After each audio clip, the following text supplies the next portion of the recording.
জানেন হনুমানের আরো 5 ভাইয়ের কথা? ব্রহ্মচারী হওয়া সত্ত্বেও তার একটি পুত্র সন্তানও ছিল।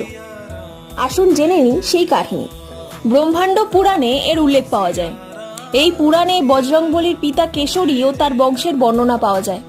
এই পুরাণ অনুযায়ী বানররাজ কেশরী এবং অঞ্জনীর 6 পুত্রের মধ্যে সবচেয়ে বড় ছিলেন হনুমান। হনুমানের ভাইয়ের নামগুলি হলো মতিমান, শ্রুতিমান, কেতুমান, গতিমান এবং ধৃতিমান।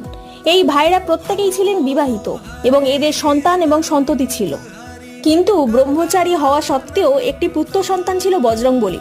বজরংবলী ব্রহ্মচারী ছিলেন, তবে আশ্চর্য হবেন এই জেনে যে তার এক পুত্র ছিল যার নাম মকরধ্বজ। এক মাছের গর্ভ থেকে জন্ম হয়েছিল তার।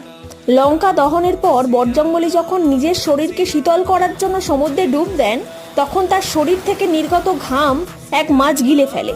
পরে সেই মাছ থেকেই মকরধ্বজের জন্ম হয়। সাবস্ক্রাইব করতে ভুলবেন না Shrimati. That's all. Thank you so much.